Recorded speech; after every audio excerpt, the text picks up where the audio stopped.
wanted to start with you first. You shared this beautiful post on social media that when you started writing this novel over a decade ago, you could have never imagined the journey that it's had. As you've brought this beloved story to a new medium, has anything surprised you about the experience? And how did you create the environment on set where each of these characters could bring their own take and interpretation of these beloved characters that I imagine you hold so close to your heart?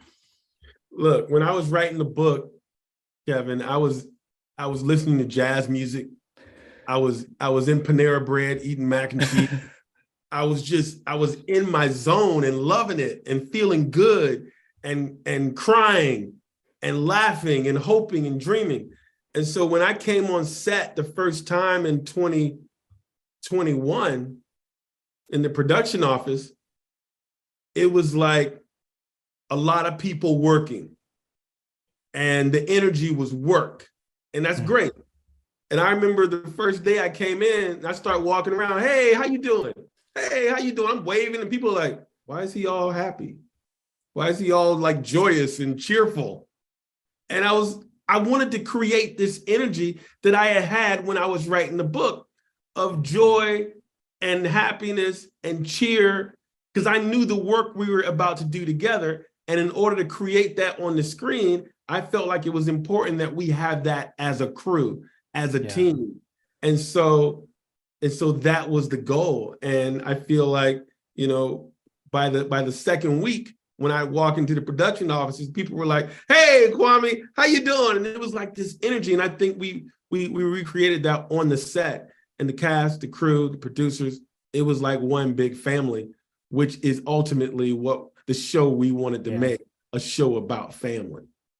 Beautifully said. And, Kimberly, throughout your career, you've always brought your own personal experiences into the projects that you've attached yourself to, which brings a different level of authenticity. Was there a particular storyline within this series that hit home for you and that you're excited to share with audiences?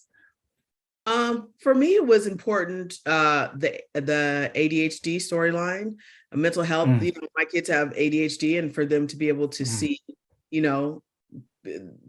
two boys that, or a boy that looks like him and is going through the same thing they're going through. I think that representation, even down to that, is just really important. So for me, that's what really, tugged at my heart, and I just fell in love with the show. Just the amount of things that we're able to cover and touch on and connect with folks. I think it's really important.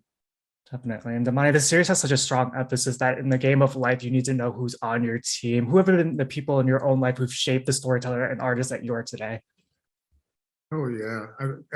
I should say everybody, but there's so much of, I think, us in the actual show, our life lessons. So, the father and the mother, me and my wife together, the grandmother, my mom, my dad, my sister, my best friends who are like my brothers, and then the people I work with. That's sort of the beauty of being a writer, is every day is a learning experience, and we're blessed to just have a super strong team.